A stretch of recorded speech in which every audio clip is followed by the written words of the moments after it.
Сайн байцгаана уу? Намайг амар сайхны онцлог гэдэг. Би хүүхдийн харшлын эмчээр ажилладаг.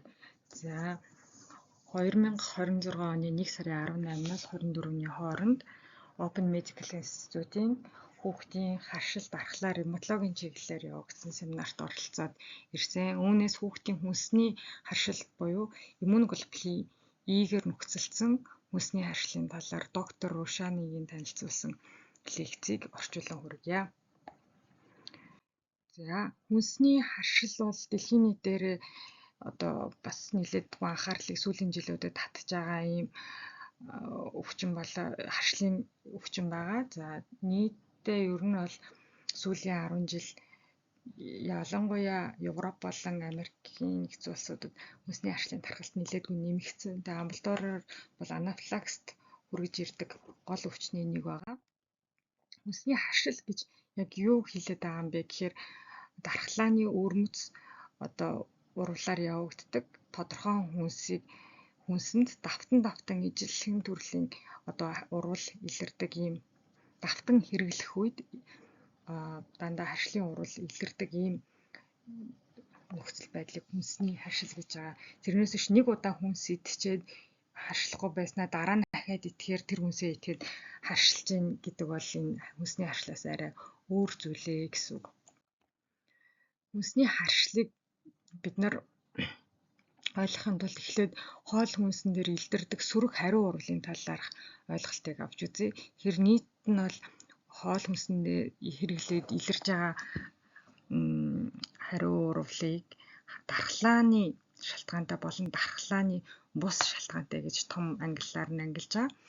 За дархлааны шалтгаантай нь болох юм бол иммуноглобулин E-гээр нөхцөлдсөн, иммуноглобулин E үл нөхцөлдсөн гэх болон эсийн дархлааны урвал явагддаг мөн холимог гэх мэтчлэн ангилал байна. Харин бусад лактозын үл твчил эсвэл кофе их уугаад гид содоодонд очироод гүйлгдэг ч гэдэм үү те. Эсвэл ямар нэг тодорхой загсанд найрлаганд байдаг скромбоид гэх мэт бодисонд хорцсон тохиолдолд хэрэгэлсэн хоол хүнсийг хэрэгэлсэн хүмүүс нийтээрээ хордлогонд орох. Энэ бол харшил биш харин хүнсний хордлого, хоол хүнсний хордлого гэх байдлаар илэрх юм аа. Тэгэхээр бид нар энэ эдгээрээс өнөөдөр зөвхөн иммуноглобулин E-гээр нөхцөлдсөн хүнсний харшлын талаар илүү ярилцах нэ. За тэгэхээр тархалтын хувьд ер нь бол ямар ч хоол хүнсний уураг дархлааны урвал өрнүүлэх чадамжтай, харшлах боломжтой гэж үздэг. Гэхдээ эдгээрээс нийтдээ 90 гаруй хувьд нь харшил үүсгэж байгаа нийтийн 8 төрлийн гол хүнс байгаа. Сүү, үхрийн сүү, өндөг, шар буурцаг, гурил, буудан гурил, газрын самар, модны самар, загас, за хясаан дүрэлтэнгүүд, загсан дүрэлтэнгүүд гэсэн ийм 8 төрлийн хүнс байдаг. Сүүлийн үед бол гүнжтийн үр сесам илүү харшил төрүүлж байна гэсэн судалгааны баримтууд нэмэгдэж байгаа. За тэгээд энэ хоол хүнсэнд жишээлх юм бол яадаг вэ гэхээр энэ нийтдээ дэлхийн нийтээр юм байгаа бол биш. Тодорхой бүс нутаг эргэлж байгаа хоол хүнсийнхаа хэрэглээнээс хамаараад жишээлх юм бол Японд бол гурвалжин будааны харшил нь илүү давмгай байдаг. Израиль улсад бол гүнжтийн үр илүү харшлах магадлал бусад хүнснээс өндөр байдаг гэх жишээтэй байдаг. За тэгээд ихэнхдээ энэ ногооноор битсэн үнэний сүү, өндөг эсвэл шар буурцаг, буудан гурил нь бол хүүхэд том болоход өөрөө аяндаа засраад твчил үүсээд үүний эсрэг харшлахаа болдог бол газрын самар, модны самар, үр тайраа, далайн хүнснүүд нь илүү насан туршдаа хадгалагдах хандлагатай байдаг. За тэгэхээр энэчнээс саяхан ярьсныг дахиад тодруулаад хэлэх юм бол сүүний харшил ихэвчлэн хүүхдийг 3 нас хүрэхэд 85% нь tolerant буюу твчил үүсч чаддаг. Өндөгний хувьд 5 нас хүрэхэд нийт хүүхд харшилтай, өндгөнд харшилтай хүүхдийн 66% нь өндгийг хэрэглэж чаддаг болдог гэсэн үг. Өндгөнд харшлахгүй болно. Буудан гурилын хувьд бол 12 нас хүрэхэд 65% нь гэх мэтчлэн ингээд жил нас нэмэгдэх тусам энэ тухайн хоол хүнсэнд харшлахгүй твчил үүсэх магадлал нь нэмэгддэг бол нөгөө хэлсэн насан туршдаа байх магадлалтай хүнс буюу самрууд, газрын самард бол нийтдээ ойролцоогоор 20% нь л твчил үүсдэг. байх нэ. Модны самарт бол 9% нь ч гэдэг юм уу насанд хүрэх тохиолдолд нь твжил үүсэж идэж чаддаг болтгоо. За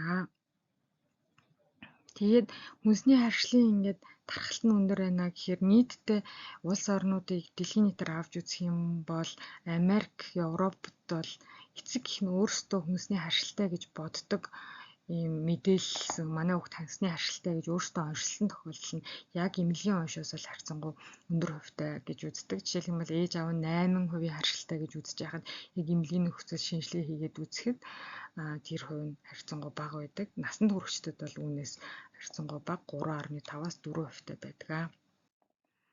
За энэ тархалтыг харуулсан тоо баримт байна. Тод улаанаар тод улбар шараар гэх юм уу тэмдэглэгдсэн нь бол 7.5% хүртэл тархалттай өндөр тархалтай улс орнд тооцогддог. Энэ хүүхдийн хүнсний харшлын тоо баримт байгаа. Монгол улсын хувьд бол яг тодорхой үнд өгсөн хүнсний харшлын дата бол байхгүй байна тоо баримт. За аллергенуудыг хараад үзэх юм бол бүс нутгаар нь Канада, Австрали, Америкийн нэгдсэн улс, Хонконг, Хятад зэрэгт харшилдаг хоол хүнсний төрлүүд нь ижил төстэй байхад Европын холбооны улсуудад харшлах хоол хүнсний нэр төрөл зүйл нэлээдгүй олон тооны харагдаж байна. Ингээд ихний ээлжинд өндөг сүв орж байгаа ч гэсэн гич, тэгээ селери ногоо, лупин, гүнжтийн үр, глютен агуулсан үр тарианууд гэх мэт эдгээр хүнсэнд илүү их харшилтгаа гэсэн ийм баримт байна. Хүнсний харшлыг тэгэхээр яг юу үүсгээд байгаа юм бэ? Яагаад хүнсний харшилтай болоод байгаа юм бэ гэдэг ийм асуулт байн гарч ирдэг. Тэгэхээр 100%-ийг хариулах аль одоо нотлогдсон хариулт тайлбар бол одоогоор бүрэн гараагүй. Гэхдээ орчны хүчин зүйл чухал байр суурийг эзэлж байна. Түүн дээр нэмэх нь удмын генетик хүчин зүйл байна гэж үзэж байгаа. Тэгээд өндөр нэмэх нь хоол хүнсийг танилцуулж байгаа нас, за хоолны төрөл зүйл, нэр төрөл, мөн хүүхдийн одоо арьсных нь өөрийнх нь барьер ямар хөө байна вэ? Арьс бүрэн бүтэн байна уу? Ямар нэгэн байдлаар харшилтай, атопийн дерматиттай, эсвэл өөр харшлын эмэгтэй гэх зэрэгээс хамаарч хүнсний харшил өгч хүүгүй гэдэг нь бас шийдэгддэг. Тэгээ ер нь бол энэ эрүүл ахуйн гипотез гэдэг хүүхдийг хэтэрхий их одоо аллерген гадны хүчин зүйлээс хэд цэвэр байлгах нь эргээд аллергены танцыг нь бууруулаад дархлаа танц буураад олон хүчин зүйлд харшлах юм нөхцөлийг бүрдүүлж байна гэсэн тайлбар байгаа. За тэгэхээр энэ зургийг харахад бол маш олон зүйлийг багтаасан зураг байгаа. Хүнсний харшлын эрсдэлт нь ээж аав нь одоо манай хүүхд яагаад харшилж байгаа гэдгийг тайлбарлах гэхээр маш олон шалтгаанууд байх боломжтой. Гэхдээ гол хэлэх зүйл нь болохоор ер нь ээж аавынх нь хин нэг нь харшилтай байхад хүүхэд ямарваа нэгэн харшилтай байх магадлал 20%, харин хоёулаа харшилтай байх юм бол 40% болж нэмэгддэг.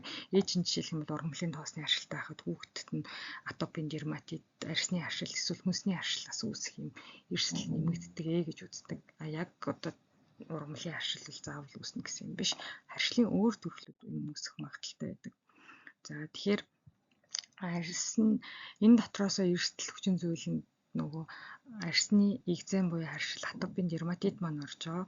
Тэгэхээр арьсны хэвийн өөрийн барьер хамгаалах чадвар суларсан атопийн дерматиттэй харшилтай хүүхдүүдээр тэр алдагдсан арьсны барьер хоол хүнсний аллерген арьсан дээр ингээд тодорхой хэмжээгээр нэвтэрч ороод тэгээ энэ дархлаа танц арьсаар танигдах үед илүү хүнсний харшил үүсэж байна. Харин хоол хүнс амаар хоол осруулах замаар дамжиж анх танилцуулагдж байгаа бол илүү твчил үүсэх магадлал одоо харшлахгүй байх магадлал өндөр байна гэсэн ийм бас таамгийг dual allergen exposure hypothesis гэх байдлаар тайлбарлаад байгаа.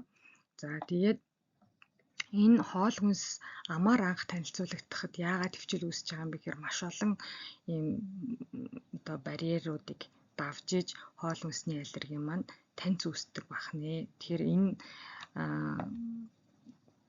дархлааны тогтолцоо болон физиологийн ийм хамгаалах фактор барьерууд энэ гадны хоол хүнсний зүйлийг биднэрт дархлаанд танилцуулж өгдөг бахан. За дархлааны одоо барьер буюу шүүрлийн иммун глобулин AG за тэгээд физиологийн барьераас гэх юм бол олон төрлийн одоо ходоодны шүүс, гидсний перисталтикууд, хөдөлгөөн тэгээд өөрийнх нь ялгаруулдаг шүүрлийн энзаймууд зэрэг нь болохоор аллергенийг задлаа таньж үүсгээд хоол асруулах замаар таниулаад дархлаа таньзаар энэ гадны зүйл биш бие махбодод хоолдож ил болох зүйл юм а гэдгийг танилцуулдаг гэж үздэг. Тэгэхээр энэ байдал аль нэгэн талаараа хоол асруулах замд алдагдaltaй байгаа тохиолдолд энэ иммунологи дархлааны болон физиологийн барьерыг одоо бүрэн сайн даван туулаагүйгээс болоод бас хүнсний харшил үүсэх эрсдэл нэмэгдээд байна гэж тайлбарлагддаг. За тэгэхээр сая нөгөө амар танилцуулах хоол хүнс танилцуулагдахад юу оролцдог вэ хэрэг хүний одоо дархлааны тестүүд илүү хамтарч нэгдэж зохицуулагч тестийн үйл ажиллагаа нэмэгдснээр дархлааны таньц илүү үүсдэгэ гэж үздэг. Эдсэн хоол хүнсний уургийн эсрэг одоо тестийн дархлаа зөв явагддаг, зөв таньц үүсдэг гэсэн үг. За тэгтэл энэ саяын тайлбарласанчлан амар анх хоол хүнс танилцуулах хоол идэх төвчл суугаагүй алдагдсан байх. За тэгээд ийм тохиолдлуудад хүнсний харшил үүсэж байна. За тэгэхээр хүнсний харшил үүсэж яг явагддаг цаад эмгэг жамын механизм нь юу юм бэ гэхээр нэгдүгээр ямар нэгэн аллерген хоол хүнсний уураг бие махбодод анх бол заавал мэдрэгшил үүсдэг. Эхний удаадаа таньц үүсээд тэрний дараа жинхэнэ харшлын уурал явагддаг. Sensitization буюу мэдрэгших үе шат. Тэгэхээр жишээлбэл энэ дээр бол газрын самрын аллергенаар жишээ авсан байна.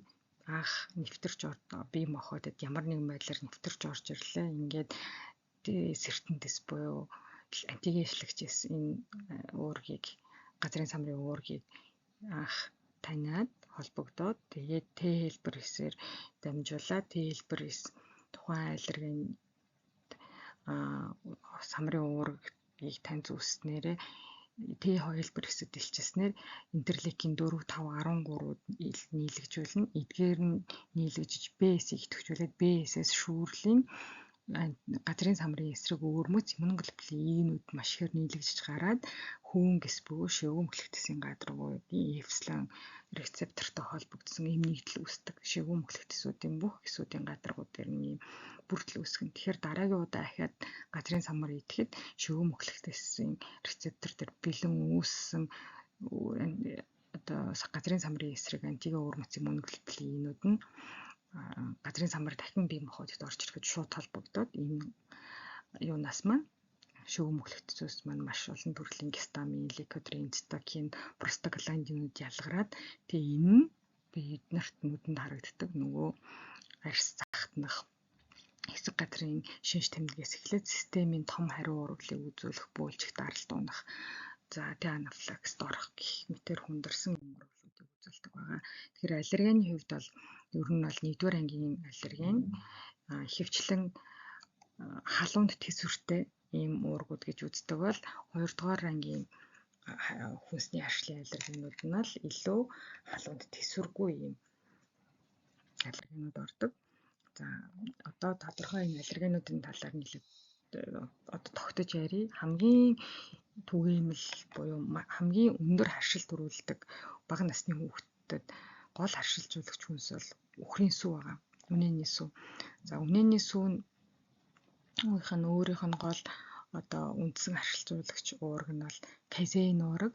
За тэгээ казеин уураг нь өөрөө халуунд тэсвэр одоо өндөртэй халаахад энэ казеин уураг задардаггүй. Тэгэд яг казеин уургийн эсрэг харшил уургийн эсрэг харшил өрнөцөн бол том болоод хүнсний харшил үнэний сүвний харшиллыг төвчл үүсгэж нэлээ төвхтэй гэж үздэг. За энийг нь юугаар мэдэрдэг вэ гэхээр хэрвээ одоо үнэний сүг чанзаад бялуу одоо жигмэгт хийгээд хэрэглэхэд хүүхэд нь харшилдаггүй мөртлөө уухаар харшлаад байдаг бол энэ нь ямар цаашаа энэ үнэний сүнээс харшлах уу харшлахгүй юу одоо төвчл үүсгүй юу гэдгийг бас тань юу өгч идэг. Таамаглал төвшүүлж өгч идэг гэж үздэг бахнэ. Тэгтээ гол нь бас нөгөө нэг сонирхолтой зүйл доктор Рушанигийн ярьснаар бол үнэний сүүн өөрөө гурилтай хамт бас ингээд нэгдэхээрээ юм супер нэгдэл үүсгдэг. Тэрний эсрэг бие махбодоос илүү харшлах магадлал өндөртэй байдаг гэсэн юм тайлбарыг хийх юм байлээ. За дараагийнх нь гол харшилжуулагч хүнс бол өндөг байгаа.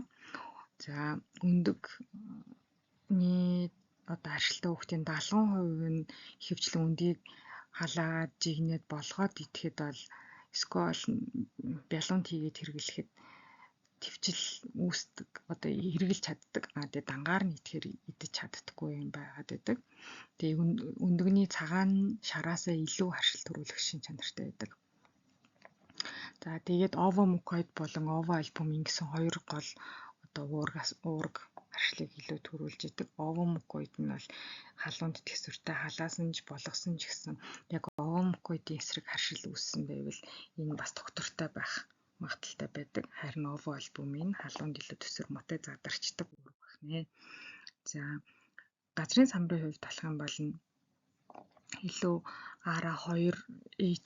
RAH2 гэсэн энэ уург нь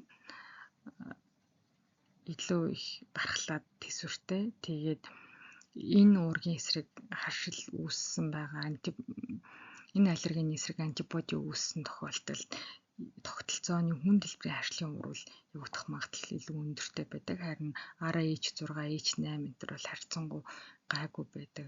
Тэгээд энэ газрын самрын харшилтай хүүхдийн нас нь ихэвчлэн 4-өөс дээш наснд илүү хөгждөг гэж үздэг. За тэгээд газрын самрыг хуурах тусам харшлах чанар нь илүү өсдөг гэж бас үздэг юм билээ, хуурч хэрэглэхэд. За модны самрын хувьд бол нийт Америк хүн амын дунд 0.6-аас 1.2%-тай. Гэхдээ манай Монголын хувьд бол энэ одоо бид нар яг энэ нь илүү өндөр байна гэсэн тоо баримт одоогоор мэдэхгүй байна. За тэгээд энэ газрын модны самруудын хувьд cross reactivity буюу солбоо дархлааны уурвалууд өрнөх нөхцөл байдал илүү өндөр байдаг. Яагаад тэгэхээр уург нь гомолог илүү төстэй бүтэцтэй. Тэгэхээр кашю гэдэг нөгөө юм цагаан юм зөөлөн самар, тэгээ пистачо гэдэг ногоон цөмөөхөө ангаахаа самар гэдэг энэ хоёрын хооронд уургийн найрлага нэлээд өндөр болохоор хэрвээ тэр кашю самарт харшилдаг байх юм бол пистачо самарт харшлах магадлал маш өндөр ахнэ. За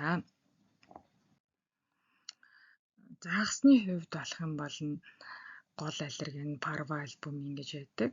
За тэгээд загсыг бас хүйтнээр нөгөө харшилтай хүмүүс даршилж нүцэлсэн тунааны одоо дарсан тунааг идэ зүгээрээдэг боловч яг загсыг нь өөрийг нь шинээр нь хэрэглэх үед харшил үүсэх магадлал нь илүү өндөр байдаг байх нэ. За манайхны хувьд бас харьцангуй гайгүй байдаг. Гэхдээ одоо хүнсний хэрэглэнээс хамаарат хүмүүст илрэх тохиолдол бий. За хясаан төрөлтнүүдийн хувьд бол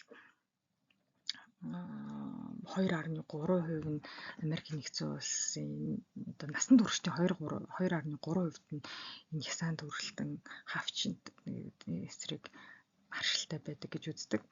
За тэгээд гол уург нь бол энэ тропомиозин гэсэн уургийн эсрэг илүү харшилдаг. Гэхдээ энэ дээр сонирхолтой зүйл нь юу вэ гэхээр энэ тропомиозин нь бусад нөгөө гэрийн тоосны хачиг, жом эмгэн хүмүүс гэх мэт энэ уургийн бүтцтэй гомолог төстэй учраас энэ шил хясаан төрөлтөнд харшилтай хүн нөгөө гэрийн тоосны хачигт солбоо оруул өрнөд харшлын шинж тэмдэг илрээд байх магадлал бас өндөр байдаг. За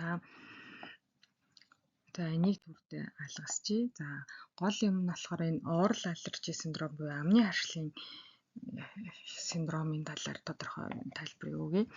Энд болохоор ер нь л нөгөө cross reactivity буюу солбоо уралтай хамааралтайгаар ямар нэгэн ургамлын тоосонд харшилтай, ялангуяа хус модонд харшилтай хүн алим идэх, хус модны одоо уургийн бүтцтэй төстэй жимсний ногооны төрөл гомолог бүтцтэй юм жимсүүдийг идэхэд харшил илүү хөдлөх магадaltaй. Тэр нь амны хүнийгээр л илүү хязгаарлагддаг. Гэхдээ зөөн тохиолдолд 1% хүртэлхт нийт одоо бие махбодыг хамарсан анафилаксийн ууралыг өөрнүүлэх магадaltaй байдаг гэж үздэг. За сая бол дандаа уургийн талаар ярьсан бол ганцхан ийм карбохайдрат буюу нүүрс усны ийм аллерген байдаг. Хүнсний харшлаар илэрдэг альфа гал гэдэг синдром одоо харшил байдаг. Энэ нь их онцгой альфа гал гэсэн энэ нүүрс ус нь яг энэ төрлийн хачигнд хазуулсны дараа бие махбодод өвөрмөц иммуноглобулин дархлааны одоо антибоди эсрэг бий үүсэт энэ бүтц нь үхрийн мах тэгээд хонь гахаа махыг хэрглэж одоо барбекю эсвэл стейк хийж идэх үед энэ илэрдэг. Тэгээ эзсний дараа энд хазуулчаад тийм махыг шарж идээд эзсний дараа хэдэн цагийн дараанаас анафилаксийн урвал илэрдэг ийм сонин харшил одоо хүнсний харшил байгаа. За тэгэхээр нөгөө солбоо урвал юутай илүү гомлог бүтцтэй вэ? Яаж солбоо урвал явагддаг вэ гэдэг ийм хүснэгтүүд байдаг. Энийг нөгөө нэлээд сайн хараад танилцаж болно. Ялангуяа үхрийн сүү, ямааны сүү хоорондоо гомлог бүтцийн хувьд 90% дэш. Үхрийн сүүнд харшилдаг бол ямааны сүүнд харшилах нь гарцаа байхгүй гэх мэтчлэн юм байна. За тэгээ одоо шинж тэмдэг, бие махбодод илэрх шинж тэмдгийн талаар ярилцъя. Ер нь бол хүмүүс анх харшлын шинж тэмдэг арсны урвалаар л илүү таньж мэддэг. Арсан дээр тууралт гарахаар. Гэхдээ анафилаксд орж байгаа яг хүнсний харшлаар илэрж байгаа тохиолдолд нийт 20% нь арсны шинж тэмдэг буюу туурал захнах одоо янз бүрийн арсны өвөрмөц өөрчлөлт гарахгүйгээр харин даралт унах, хоолоо мэрэгнэх дуу хоолой өөрчлөгдөх, доод хоолой сурвалжих талаас бүлжихгүй гэх мэт юм шинжүүд илэрч болдог гэж үздэг. За энэ дээр augmentation factor буюу нэмэлт одоо нөлөөлдөг хүч эрчимжүүлдэг анафилаксийн урвалд ороход нөлөөлж эрчимжүүлдэг ийм хүчин зүйлүүдийн талаар бид нар заавал мэдэх ёстой. Тухайн хүн хэрвээ энэ дасгал хөдөлгөөн хийгээг хоол одоо харшлах магадaltaй тохиолдолд ялангуяа нөгөө бялуу тэг хүүхдийн төрсөн өдөрт очичоод гүйж тоглоод эсвэл баахан янз бүрийн хоол хүнс эзнийхаа дараа дасгал хөдөлгөөн огцом хийсэн тохиолдолд анафилаксд орох эрсдлийг илүү нэмэгдүүлж идэг. Тэгээд хоол янз бүрийн одоо олон төрлийн хоол хүнсийг идчихээ. Тэгээд алкогол хэрэглэх мөн үр өслийн эсрэг дааврын юмуд, ханиад хүрэх. Тэгээд охтуудд бол менструац сарын тэмдэг ирэх нь бас энэ харшлах анафилаксд орох байдлыг нэмэгдүүлдэг. Гэхдээ бид нэр энэ харшилтай хүнсний харшилтай хүүхдүүдийн талаар ярьж байгаа тийм. За тэгэхээр хүнд мөн харшил анафилаксийн урвалыг хүнд явагдах гол одоо нөхцөлүүд нь ямар тохиолдолд илүү хүнд явагдах эрсдэл өндөр байдаг вэ гэхээр хүнд хэлбэрийн доктортой астмтай байх. Тэгээд өмнө нь одоо хүчтэй хариу урвал илэрж исэн тохиолдолд тэг шинж тэмдэгээ тоохгүй гайгүй биз гэдэг ингээд тоохгүй байгаа хүүхдүүд ч байт юм уу тий. Тэгээд үргэлжлүүлэн одоо эмчилгээгээ хийхгүй явжаа. Ийм хүүхдүүд байх юм бол хүнсний харшилтай илүү хүнд хэлбэрийн урвал өгөх магадлал байдаг. Тэгээд энэ хүнсний харшлыг ер нь яаж онцлох вэ гэх юм бол мэдээж хэрэг бид нарт асуумж сайн цуглуулах нь хамгийн чухал. За яг л идэл хэдэн цагийн дараа хоол одоо хүнс идчихэд хэдэн минутаас 2 цагийн дотор л анафилаксийн буюу иммуноглобулинээр нөхцөлдсөн энэ хүнсний харшлын урвал ихэвчлэн илэрдэг. Тэгэхээр өглөө нь идчихэд орой болоход би харшилсан гэсэн ийм цаг хугацааны хувьд ялгаатай зүйл ярьж байгаа юм бол иммуноглобулинээр нөхцөлдсөн анафилаксаар илэрдэг хүнсний харшил мөн үгүй гэдгийг одоо онцлоход эргэлзээтэй байх юм. Тэгэхээр хизээ хоол идээд хизээ шинж тэмдэг илэрсэн бэ гэх мэтчлэн энэ асуумжийг наривчлан авах шаардлагатай. За сая нөгөө хэлсэн зүйлийг хэлж байна те. Ер нь л бол 20 минутаас 2 цагийн дотор л тухайн хүнсийг эзний дараа харшил урвал тод илэрж байгаа юм бол бид нэр илүү иммуноглобулин нөхцөлд хамааралтай хүнсний урвал байна гэж үзэх нь. За ингээ асуумж авсны дараа уншилдаг ямар арга байдаг вэ гэхээр арсны хатгах сорил байгаа. Энийг бид нар бүгдээрээ олон төрлийн харшлын үед хэрэглэдэг. За тэгэхээр хүнсний харшлын сорилоо гол нь арсны хатгах сорилоо эрэг сөрөг хяналтайтайгаар хийх нь маш чухал. За тэгээд ингээд ер нь бол сөрөг гарах юм бол хүнсний харшилгүй гэдэг 95% оншилдог. Гэхдээ хуурамч эерэг гарах байдал харин бол өндөр байдаг. За тэгээд эвүүсж байгаа бэлцрүүний хэмжээ нь хүнсний харшлыг хүндийн зэргийг бол тодорхойлохгүй. Их том бэлцрүү том хариу урвал илэрлээгээд шууд өндөр харшлын урвал хүнд илэрнэ гэсэн үг биш. Бага илэрлээгээд огт илэрхгүй. Эсвэл хөнгөн илэрнэ гэдгийг бол зааж чаддаггүй. За тэг хүмүүс нь энэ арьс хатгах сорилын бас нөгөө хязгаарлагдмал талууд гэж байгаа тийм эм хэрэгэлсэн байх. За тэгээд ямар нэгэн байдлаар арьс хатгах талбай ирүүл байдал нь хангагдаагүй хүнд хэлбэрийн атопийн дерматит арьсны экземтэй бол талбай баггаад хүнсний арьсны хатгах сорилыг хийхэд бол бэрхшээлтэй байдаг. За тэгээ ямар нэгэн байдлаар арьсны доторх интрадермал тестийг бол огт хийдэггүй байгаа. За аллерген өвөрмөц иммуноглобулин И-ийн цуснаас авдаг ийм шинжилгээ байгаа хэрвээ арьс хатгах сорилыг хийх боломжгүй тохиолдолд илүү тухайн аллергены эсрэг, хүнсний аллергены эсрэг өвөрмөц ус иммуноглобулин И-г нь бас тодорхойлох боломжтой байдаг. За дахиад энэ нь бол хүнсний харшлыг онцлох алтан арга бол биш. Гэхдээ биднэрт асуумж болон энэ шинжилгээ хоёр нь хүнсний харшилтай байх магадaltaйс нэлээд сайн зааж өгнө. За тэгээд сүүлийн үед болохоор саяхан бидний хэлээдсэн нөө самрын харшлын АРА2 гэх мэт уургийн бүрэлдэхүүн найрлагуудын тодорхойлдог, бүр наривчлан тодорхойлдог гэсэн компонент resolved diagnostic CRD онцлогооны шинжилгээний арга нь илүү наривчлалтай харшлын уургийг тодорхойлдог аргаар гэж тооцогдож байгаа. За тэгээд бүх аллергены эсрэг ийм уургууд харшилт энэ уургууд өндөр харшилт төрүүлнэ гэдгийг бүгдийг тодорхойлоогүй боловч тодорхой энэ газрын самар өндөг модны самар сүүний эсрэг бол хүчтэй уургуудыг нь бол тодорхойлоод гаргаад ирсэн байгаа. Ялангуяа харшил уургалын өндөр үүсгдэг уургууд нь АРА H2 ч гэдэг юм уу газрын самар дээр харин шинж тэмдэгтэй бага хамааралтай уургууд энэ нөгөө баганд нь битсэн байгааг харж байна. За тэгэхээр энд юу гэж хэлэх гээд байгаа вэ гэхээр шаардлагагүй тохиолдолд баахан хүнсний харшлын шинжилгээ ингээд хийцэн тэгэд ингээд энэ бол хүнсний харшил юм аа энэ хоол хүнсийн хорио гэд ингээд идэг. Тэгэхээр энийг бид нэлээд сайн бодолцож үзэх хэрэгтэй. Энэ бол мэдрэгшил бүсэн байгааг илэрхийлж байгаа болохоос биш хүнсний харшлыг 100% оншилсан гэсэн үг биш юм аа. За тэгэхээр бид нар асуумж авч тухайн хүүхдээ үзлэг бүрэн хийж шинжилгээ хийсний дараа хүнсний харшлыг онцлох юм аа. За тэгээд онцлогоонд бас нөгөө иммуноглобулин И-г үзээд байдаг. Энэ бол дархлааны өөр үйл явцыг ярьж байна те. Ялангуяа твчил үүсэж байгаа хэсгийг илүү тодорхойлж байгаа. Толеранс байна уугүй юу гэдгийг.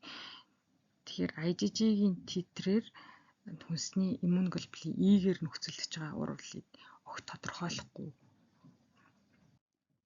гэдгийг дахин сануулж хэлж байсан. За тэгээд IgG-г тодорхойлох нь зочмог илэрдэг иммуноглобулин И-гийн хамааралт хүнсний харшлыг онцлох арга биш шүү гэдгийг дахин ингээд сануулсан пейперүүдийн талаар байна.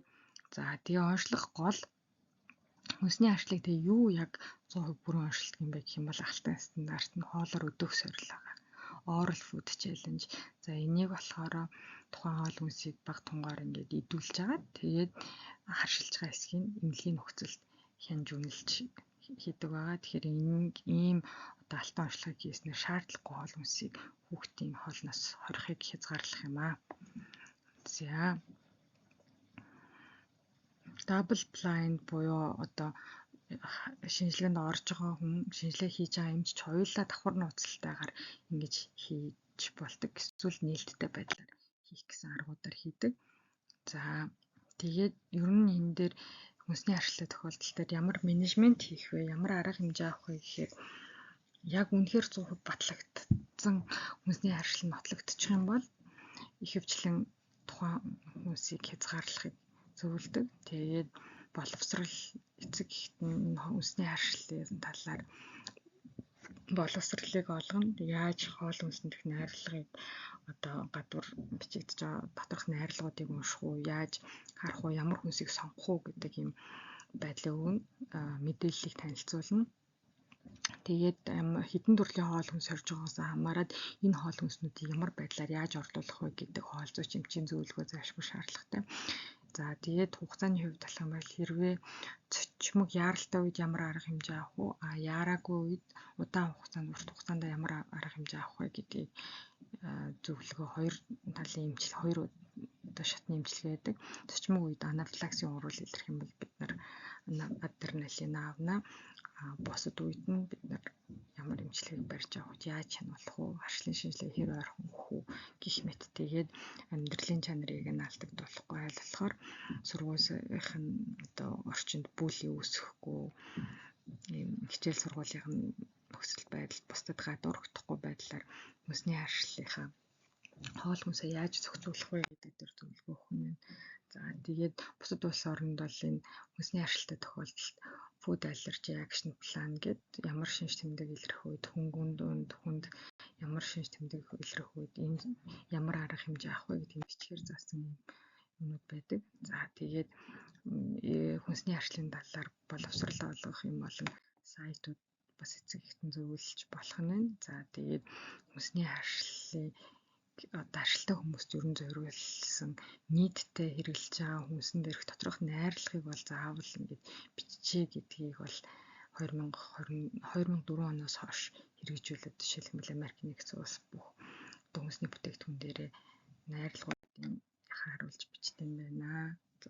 За анафилакс бол хүнсний орвилын цочмог харшлын цочмог урвал. За энэ ямар арга хэмжээ авах вэ, яах вэ гэдэг нь тусдаа анафилаксийн бүтэн лекц байдаг. Тэгэхээр энийг ойлгосон. За цаашдаа өршсөн сэргийлэх арга хэмжээ яаж авах юм бэ гэхээр одоо янз бүрийн зөвлөмжүүд байгаа. Жирэмсэн үедээ ээж нь газрын самар хэрэглэхгүй байх юм бол хүүхд таршлахгүй болно гэсэн юм зөвлөгөөнүүд байдаг. Гэхдээ энэ нь бол нотлогдоогүй байх нь байна. За ээж нь хөл авах үед ямар нэгэн хоол хүнсийг хязгаарлах нь хүүхэд хүнсний харшилтай болохоос сэргийлнэ гэсэн нь бас нотлогдоогүй. За зөвхөн заавал хөөрөө хооллох юм бол хүнсний харшилт үүсэхгүй гэсэн бас ийм нотлогдоогүй байх нь. За тэгээд гипо харшил төрүүлэгч багтай сүү хэрэглэх нь хүнсний харшлаас сэргийлнэ гэдэг нь бас нотлогдоогүй. За тэгээд хүүхдээс янз бүрийн хоол хүнсийг хожуу танилцуулах тэ өгөхгүй байх нь хамгаалж байгаа гэсэн үг биш. Харин аль болохоор дархлаа тогтолцоонд бага эрт наснд нь 6 сар 4-6 сартад нь анх хоол хүнсийг танилцуулаад эхлэх юм бол дархлаа төвчл үүсэх, дархлааны танц зүү явагдах юм нөхцөлийг илүү бүрдүүлж байна гэж үзэж байгаа. За ингээд сая юм ярьсан юмуд байна.